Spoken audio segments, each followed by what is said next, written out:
Okay, here's your subordinating conjunction. It's if. I want you to tell me if I need a comma or not. If it rains, we will cancel the picnic.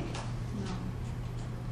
Yes? No? If it rains, do I want a comma there or not a comma? We will cancel. What's coming first? The if clause? Is that dependent or independent? Dependent. Dependent. If the dependent clause comes first, yes. So you want to write, if it rains, comma, we will cancel the picnic. All right, let me turn it around. We will cancel the picnic if it rains. No. No comma? Why not? Independent comes first, dependent comes second. Okay. All right, I can do it with the word although. Although is a subordinating conjunction. There's a long list of these, okay? But let's try this one. He failed the test, although he had studied very hard. Although is my subordinating conjunction. He failed the test, although he had studied very hard. Do I want to do this? He failed the test, comma, although he had studied, no? I don't know, it looks pretty good. I flipped a coin and it said to do it. No? Independence first. I don't have to do that, do I? I just have to look what comes first. If the independent clause comes first, no comma, right? If I said, if I turned it around, although he studied very hard, he failed the test. Comma, because the dependent clause is coming first. Every day, I promise you, you will use that rule. All right, let's look at this sheet for just a minute. Let's just kind of review some of the things that we were talking about. All right, now there's that Jean washing the new car, remember? And you're missing a component. And so, what would we want to add there? Okay, part of our verb. We're missing part of our verb. And, you know, you say, well, I would never write that as a fragment. Well, it does happen, you know. All right, now, when I write, although Jean washed the car, what is that? A dependent clause, isn't it? Do you see the although word there? Isn't that one of your subordinating conjunctions? And it has a subject and it has a verb. But listen to it. Although Jean washed the car, what happened? It still looked dirty or whatever it was, you know, right? Okay, so don't we have to add an independent clause there? And isn't that what we do with dependent clauses to make it into a sentence so it is no longer a fragment? Now, if we're going to put this at the beginning, although Jean washed the car, it still looked dirty, thank you very much. I'm going to have you teach this next time. You've got it. All right, he put a comma after it. He put a comma after it. Why? Why do you? Dependent clause is coming first. If I turned it around, the car still looked dirty, although Jean had just washed it. Comma? No. That's it. That's it. You've got that. Good. All right.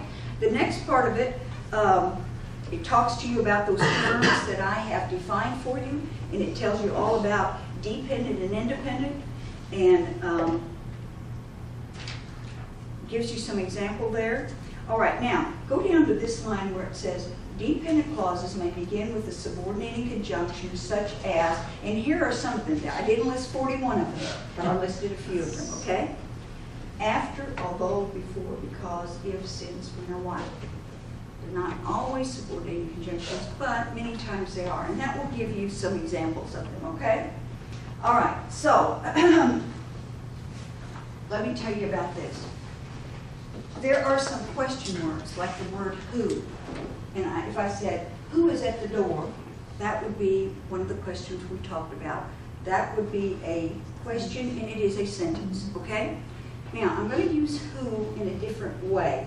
And the reason I'm bringing it up now is that it can introduce a dependent clause if you use who when it's not asking a question, all right? Very simple sentence. The girl in the red jacket,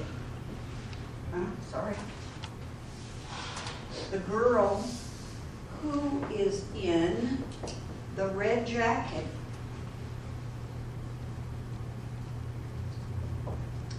is my sister. Now, this is not a subordinating conjunction. That's something different. Get that out of the way. It's not because or although or if or since. It's something else.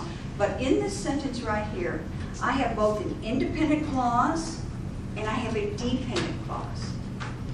Can anyone see the independent clause that could stand by itself?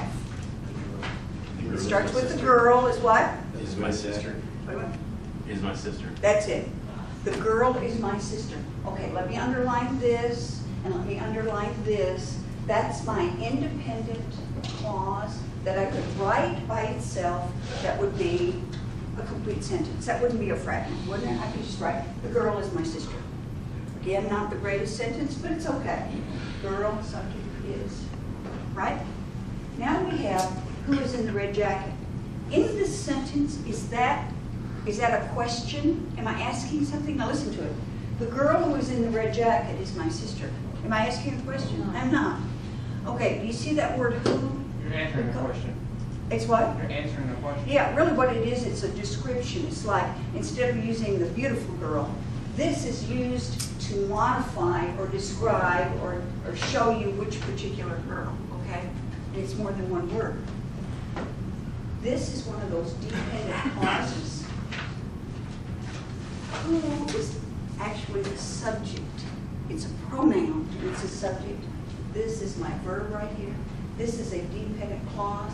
And if for some reason someone wrote a who clause like this that was not a question, that would be a fragment. Okay, does that make sense? I just wanted to show you that dependent clauses didn't always have to start with a subordinating conjunction. Okay? Now, if you will come back to the workshop on commas, I'm going to show you about when do we use commas in here, all right? I'm not going to talk about that today, but if you'll come back for the comma one, I'll talk to you about it, okay? But this has to be within this sentence. Cannot stand by its own, all right? The who is not really necessary. Yeah, The girl in the you red want to jacket say, is my sister. yeah, okay. But if that were the sentence, okay? Now, this, right, and so what you have here then is a prepositional phrase that follows the noun that it modifies. Does that mean this in the red jacket points out which girl it is? Cool. All right, let's go back to fragments now.